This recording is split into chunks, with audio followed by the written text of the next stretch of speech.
We are what we repeatedly do. It's the most shared Aristotle line on the internet, and he never wrote it.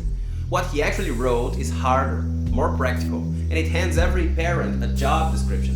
Here it is, rep by rep. Hi, I'm Bruno, a dad of 3, no expert, just chasing a bit of wisdom before the clock runs out. If you're on the same road, subscribe and walk with me. Think about what we already believe about skills. No one expects a child to swim by being told about water. We book the lessons, we accept the bad first laps, we count on practice.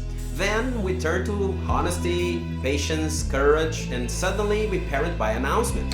Be kind, calm down, tell the truth. Aristotle would ask a simple question: where are the reps? He taught that character is a skill in exactly the sense swimming is, built by doing, not by hearing, which means every family already runs a training program. The only question is whether anyone is paying attention to what's being drilled. This episode opens his instructions and looks at what the daily reps in a home actually are. The Nicomachean Ethics is the single most assigned philosophy text in the world, and its second book holds the idea every parent already half knows: in the body before the mind. Virtue is not downloaded, it is drilled. We are not born good or bad, Aristotle argues, but become so by what we repeatedly do.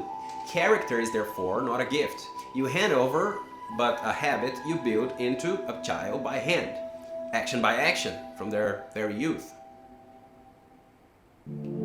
The virtues we get by first exercising them, as also happens in the case of the arts as well. For the things we have to learn before we can do them, we learn by doing them. Example, men become builders by building and lyre-players by playing the lyre. So too, we become just by doing just acts, temperate by doing temperate acts, brave by doing brave acts. It makes no small difference then whether we form habits of one kind or of another from our very youth. It makes a very great difference, or rather, all the difference. Aristotle, translated by David Ross and Lesley Brown. Aristotle's opening move is to deny something most of us quietly believe: that people are born good or bad. Nobody, he says, is born honest the way they are born brown-eyed. The word gives the game away. His term for moral virtue, ethike, is a near cousin of ethos, habit. Character is not a gift at birth, it's a craft. And crafts are learned one way only, by doing. You become a builder by building, a lyre-player by playing, and just, brave, and temperate by doing just, brave, and temperate things, until they stop feeling like effort. Notice the reversal hiding in that. We usually assume good people do good acts. First, be kind, then act kind. Aristotle runs it backwards. The acts come first, and the person is what the acts leave behind. Which is why he ends the chapter with a line every parent should hear twice. It makes no small difference whether we form habits of one kind or another from our very youth. It makes a very great difference, or rather, all the difference. Childhood, in other words, is not the waiting room before character, it is the workshop. There's a line right next to the famous one that nobody quotes. Aristotle says legislators make citizens good by forming habits in them. A city's character is written in what it makes routine. Every household is a tiny city. It has a constitution nobody drafted, screens at the table or not, voices raised or lowered, apologies offered or skipped, doors slammed or closed. A child grows up inside that constitution and mistakes it for the way the world is. The parents are the legislators, whether they legislate on purpose or by default. That's the unsettling gift of this chapter. The routines we never choose are still laws, still forming citizens. The practical turn is small. Name one law of the house out loud this week and ask whether we would vote for it. Aristotle has a modern descendant in James Clear, who wrote that every action is a vote for the kind of person you wish to become. That's book 2 of the Ethics in one sentence. Now, watch it Tuesday through that lens. The homework rushed and shoved in the bag, that's a vote. The apology mumbled at the floor or said fully with eye contact, a vote either way. The chore redone properly instead of shrugged at, a vote. None of these moments is big enough to feel like character. That's exactly Aristotle's point. A person is never assembled in moments that feel important. The building happens in the boring balance, counted daily. And the tally is running whether or not anyone is watching it. People remember Aristotle saying, "Do brave acts." They forget his stranger idea that every virtue sits between two failures. Courage lives between cowardice and recklessness. Generosity between stinginess and waste.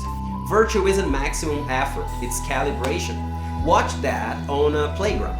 A child falls.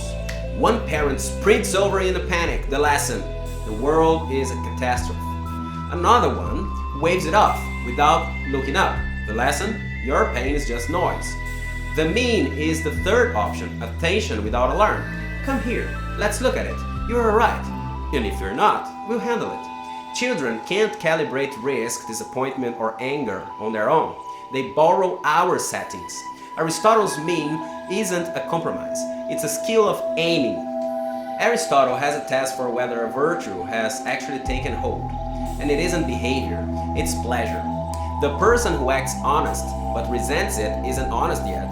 The sign of virtue is enjoying the right things. Children who learn what to enjoy from what the household celebrates. So notice what earns the loudest cheer in your table. The goal, the grade, the trophy, those get applauded automatically. But the hard pass to a teammate, the truth told when a lie was cheaper, the game lost without a meltdown, if those pass unmarked, a child learned they don't count. An experiment worth trying.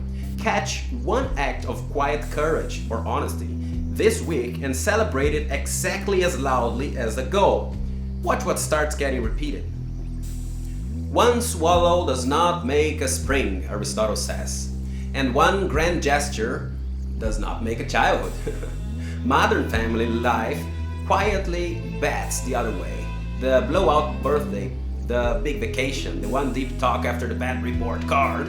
Intensity we hope will do the work of consistency. It can't. Not for a craft. No one gets strong from one heroic workout, and no one becomes patient from one heartfelt lecture. The craft rule is frequency over amplitude. The 10 boring minutes at bedtime every night will outbuild the theme park every time.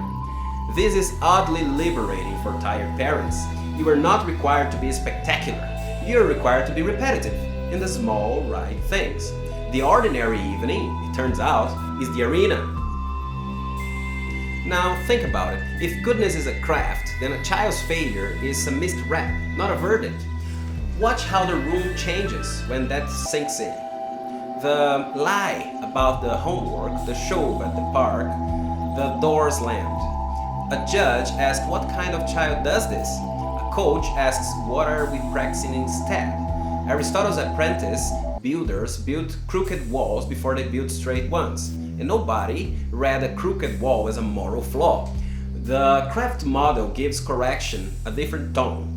Adjust the grid, write it again, and it spares us the despair of reading each bad Tuesday as destiny, an invitation for the next blow up. Skip the verdict, name the rep.